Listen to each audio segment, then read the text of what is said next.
उस घटना का भी साक्षी मैं हूँ। सबसे पहले मैंने दिग्विजय सिंह को सुबह 4:30 बजे सूचना दी कि महाकाल मंदिर में ऐसा हादसा हो गया है, आप तुरंत प्रभारी मंत्री को भेजिए और प्रबंधन कीजिए। अब ये जो घटना हुई है ये बड़ी शर्मनाक घटना है। और सबसे बड़ी बात तो जो सिंह जो महाप्रयाग में इसका जो आध्यात्मिक महत्व होना था वो आध्यात्मिक महत्व तो समाप्त हो गया, सिर्फ दिखावे की बात रही, दिखावे के नाटकबाजी होते रहे और साधु संत भी बड़े आक्रोशित रहे, साधु संतों में भी नाराजगी रही, जिसके कारण सिंह की जो महाकुंभ की जो पावनता है वो समाप्त हो गई। वहां पर आध्यात्मिकता का तो कहीं दर्शन ही नहीं हुआ, सिर्फ ज्यादा क्या हुआ, नाटकबाजी हुई, शोबाजी हुई और साधु संत भी शोबाजी करते नजर आए कहीं पे अघोरी पे। और मीडिया का तो रोल बड़ा विचित्र था, मीडिया को तो बस सिर्फ अघोरी और किन्नर और एक मोनालिसा जो कि महेश्वर की वो है उसके ऊपर ही सारा केंद्रित हो गया। महाकुंभ गया भाड़ में और आपने खाली उस पर ही लिया, ये आखिरकार क्या होगा। महाकुंभ को बिल्कुल इन्हें सोशल मीडिया ऐसा कर दिया कि जो व्यक्ति सेलिब्रेट आ रहे हैं उनको ज़्यादा दिखा रहे, बल्कि जो वहाँ पे यज्ञ हो रहे हैं, साधु संत अच्छे अच्छे कार्य कर रहे हैं, उनको तो दिखाना महाकुंभ में है ही नहीं बिल्कुल। अरे भैया सही बात तो यह है कि महाकुंभ में जो सच्चे साधु सन्यासी हैं वो तो बहुत कम आए और आए तो वे अपने आप को छिपाए हुए थे, कहीं पर भी उनका दर्शन नहीं हो रहा है और वो उनको ये भीड़ भाड़ ये पसंद भी नहीं है। ये अमृत स्नान जल का स्नान बन गया, जहरीला स्नान बन गया। ये जो महाकुंभ 2025 है उस पर एक मौत की जो इतनी बड़ी संख्या में घायल होना वहाँ कुंभ के लिए कलंक हो गया। अब हमारी ये घटना है, इस घटना से हमें सबक लेना पड़ेगा। और मैं एक बात समझ में नहीं आती है, हम अंधविश्वास कब तक करते रहेंगे, अंधविश्वास करते हैं। अरे ईश्वर को आप अपने घर में बैठ के याद करो, वहाँ आ जाइए। और आपको एक बात मैं आपसे पूछना चाहता हूँ और आपको बताना भी चाहता हूँ कि हम जब करोड़ों लोगों ने गंगा में स्नान किया, मान लीजिए कि गंगा में स्नान करने से सारे पाप खत्म हो जाते हैं, वो बह जाते हैं, पाप बह के जाएंगे कहाँ, समुद्र में। और समुद्र में जाके सारे पाप भाप बनकर ये बनकर कहाँ जाएंगे, आकाश में।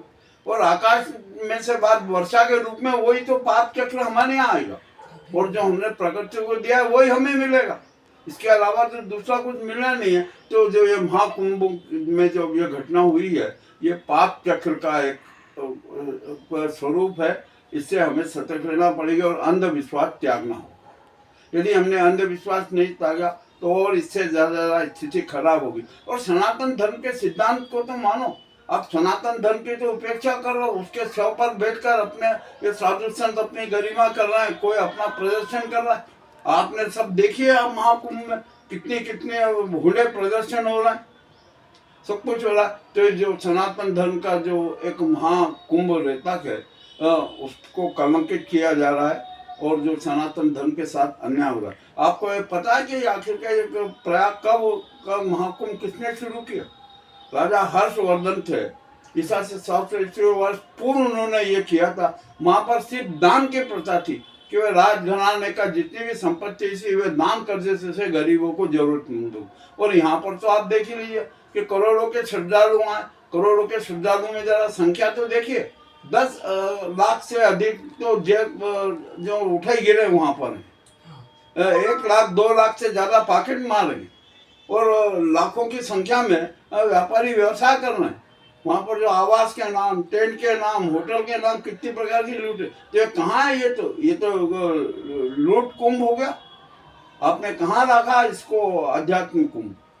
तो हमें इस प्रकार के जो अंधविश्वास को त्यागना होगा, घर में बैठ के ही सच्चे आध्यात्मिक बनना होगा, ईश्वर को का स्मरण करना होगा। और यदि ऐसा नहीं किया तो इस प्रकार की अकाल मौत की घटनाएं होती रहेगी। ये कड़वा सच है, हमने जो कड़वा सच प्रस्तुत किया है शायद सबको पसंद आ, हो सकता है कि लोग मुझे गालियां भी दें कि ये भी कह दें कि अरे सनातन धर्म विरोधी हैं। अब आपको जो कुछ प्रश्न पूछना मुझसे पूछिए। जब महाकुंभ की तैयारी पहले से बहुत ज़्यादा तरीके से चल रही थी तो योगी जी ने बोला था कि हमने पूरी व्यवस्था कर ली है, वो करोड़ों में संख्या वहाँ पे आने वाली है, जिसके बाद भी ऐसी घटना कैसे हुई? क्या योगी जी या प्रशासन ने इसमें लापरवाही करी या फिर साधु संतों के भीड़ के कारण उन्होंने अपने को आपको दिखाने के लिए इतनी भीड़ को जमा किया?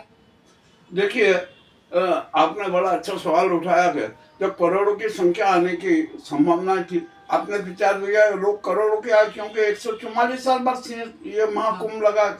जब आपको व्यवस्था चाहिए, आपने व्यवस्था नहीं की, न पांडाल व्यवस्था की, न कहीं पर कुछ किया, जो नाम दिखावे के मात्र के लिए कर दिया, और इससे जनता बहुत पीड़ित हुई।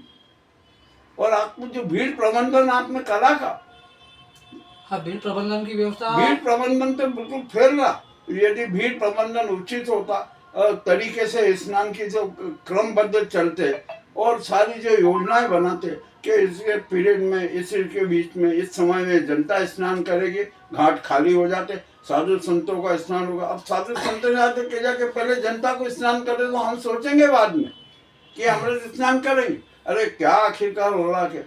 और इस घटना से महाप्रयाग कि आपने जो भक्त आए उनको इतना पैदल चलाया, इतना पैदल चलाया, वो थक गए, गिर पड़।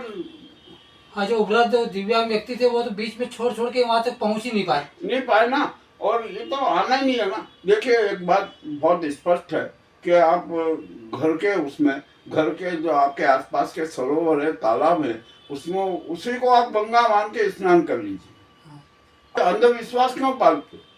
वे बेचारे विकलांगों को, बच्चों को जिनकी जान चले गई, और जो महाकुंभ 2025 में शहीद हो गए हैं, जिनमें अकाल मौत हो गई है, हम थीम न्यूज परिवार की ओर से सभी को श्रद्धा सुमन अर्पित करते हैं और ईश्वर से प्रार्थना करते हैं कि ईश्वर उनकी आत्मा को शांति प्रदान करे। आपका नाम?